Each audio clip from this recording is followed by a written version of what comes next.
নমস্কার সকলকে, আরও একটা নতুন ব্লগে স্বাগত। অনেকদিন পর ব্লগ আনছি, তো ব্লগটা সকাল থেকেই শুরু করছি। ঘুম থেকে উঠে দেখতেই পাচ্ছ বিছানাগুলো এখন একটু গুছিয়ে নিচ্ছি। কেন ব্লগ আনিনি তা তো আমি লাইভে বলেওছি, তাও আর একবার বলে দিচ্ছি। কারণ আমার গলার অবস্থা খুব খারাপ ছিল, মানে আমার গলায় ইনফেকশন হয়ে গেছিলো, ওই জন্যই কোনো লং ভিডিও আনতে পারিনি। তো এই ভিডিওটা শুরু করার কারণ হচ্ছে এখান থেকে, এবং এই ভিডিওটা দেখাবো যে আমি আর সোনায় ঠাকুরের উপোস করেছিলাম পুজো করার জন্য। তো সেটাই কেন করেছিলাম, মানে কীভাবে করেছিলাম, কি করেছিলাম, এবং এই পুজোতে কী কী লাগে সমস্ত কিছু একটা বর্ণনা তোমাদেরকে দেবো। তার আগে দেখো ঘরটা আগে পরিষ্কার করে নিচ্ছি। এটা রোজকার কাজ, রোজই এরকম করতেই হয়, তবু রোজটা তোমাদেরকে দেখানো হয় না, মাঝে মাঝে দেখালাম যে এরকমভাবেই আমি করি। সমস্ত পরিষ্কার করার খানিকক্ষণ পর দেখবে আবার এসে যেমনকার তেমন ছেলে আবার নোংরা করে ফেলেছে। যাই হোক, তখন তো মনটা খুব খারাপ হয় আর রাগও লাগে যে না আমি এত কষ্ট করে করছি, কিন্তু আবার তুই যেমন সেই নোংরা করে দিলি। তো এখনও গলার অবস্থা ভালো না, এখনও ঠান্ডা লেগেই আছে, তার সত্ত্বেও মানে ভিডিওটা এডিট করছি আর কি। তো এই যে দেখো ঘর পরিষ্কার করা হয়ে গেছে, যে জানলার গাছগুলো তোমরা তো আগেও দেখেছো। আর এখন ওকে বললাম যে তুই একটু পড়া কর ঈশানকে, তো পড়ছিল বসে বসে, কি ওদের শুধু এখন কনভারসেশন বইগুলোর পরীক্ষা আছে। আর এদিকে আমি স্নান করে ড্রেস চেঞ্জ করে নারকেল ছাড়িয়ে নিচ্ছি। এই নারকেল থেকে এখন নাড়ু হবে, মা বানাবে নাড়ু। তো আগে আমি নারকেলগুলো এমনি ছাড়িয়ে নেব, তারপর ওটাকে মিক্সিতে ঘুরিয়ে নেবো। আর এখন দেখো তোমাদেরকে দেখাচ্ছি হচ্ছে যে আমি ওই পুজোর জন্য, মা মনসার পুজো ছিল, তো মা মনসার পুজোর জন্য কি কি জিনিস নিয়েছি। এটা হলো ধুনো, ধূপ দেওয়ার জন্য ধুনো, ওনারা যেটা লিস্ট করে দিয়েছিলেন ওটাই নিয়েছি। এটা সিঁদুর, আর এই যে আলতা সিঁদুর দুটো একসাথে।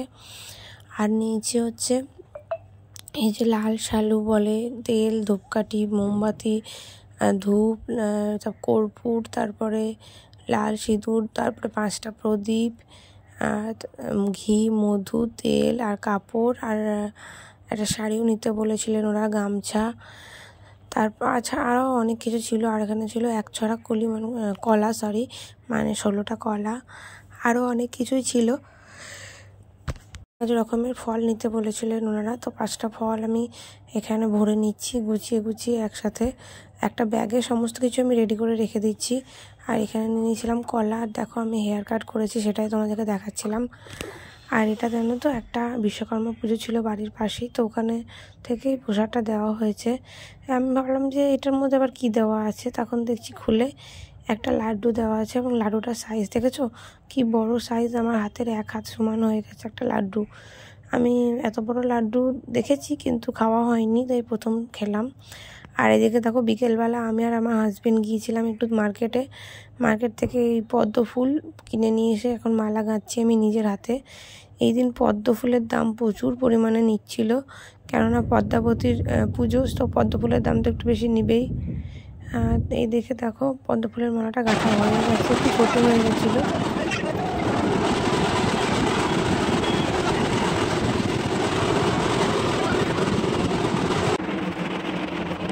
এদিকে দেখো সমস্ত মানুষজন দিয়েছে, যেমন আমরা ওরকম রেডি করে নিয়ে এসেছি, এরকম সমস্ত মানুষজন নিয়ে এসছে দেওয়ার জন্য মাকে।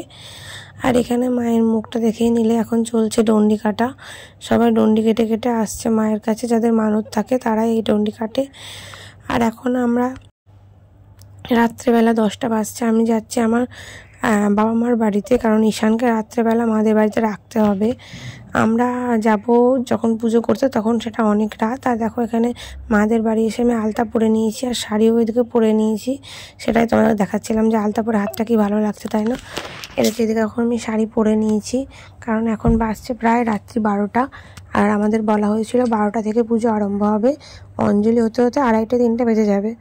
আমরা প্রায় 29 থেকে 30 ঘন্টা না খেয়েছিলাম, মানে উপোস করে। দেখো রাত 12টা বাজছে, তোমাদের ঘুরে দেখিয়েও দিলাম। তো এই যে ব্লাউজটা পরে আছে, এই ব্লাউজটা আমি নিজের হাতে ড্রয়িং করেছি, মানে ফেব্রিকের কাজটা করেছি, ওটাই দেখানোর জন্য দেখালাম। আর এখন দেখো রাত্রি 12টা পেরিয়ে গেছে, কেউ নেই, রাস্তা পুরো ফাঁকা। আর আমি আর সোনাই যাচ্ছি পুজো দিতে, আর সমস্ত দোকানপাট সব বন্ধ হয়ে গেছে। মানে এরকমভাবে আমি যাওয়া খুব একটা বেরোই না রাত্রে, এত রাতে তো নাই, তো পুজো হচ্ছে এখানে, ওখানে চলে এসেছি। ভীষণ ভিড়, জায়গা পাইনি, একদম শেষে রাস্তায় দাঁড়িয়েছিলাম, দাঁড়িয়ে দাঁড়িয়ে কিছু ভিডিও নিচ্ছিলাম। তারপর শেষের দিকে আমরা জায়গা পাই একটু বসার, মোটামুটি 3-4 ঘন্টা দাঁড়িয়ে থাকার পর আমরা 1 ঘন্টা হয়তো বসেছিলাম। এই পুজোর মায়ের উপোস করা যেমন খুব কঠিন, কিন্তু মা কিন্তু খুব জাগ্রত।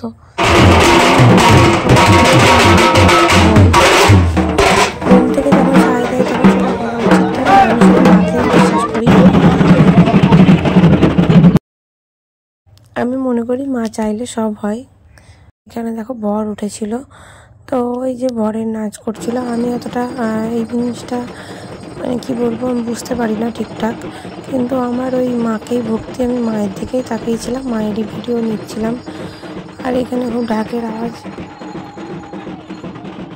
এই তো এসবই চলছিল। প্রচণ্ড ভিড়, ভাটটার মধ্যে দাঁড়িয়ে থাকাটাও ইম্পসিবল হয়ে দাঁড়াচ্ছিল। অ্যাট লাস্ট আমি আর সোনাই একটু বসার জায়গা পেয়েছিলাম, বসেছিলাম। দেখো কী লেভেলের ভিড়।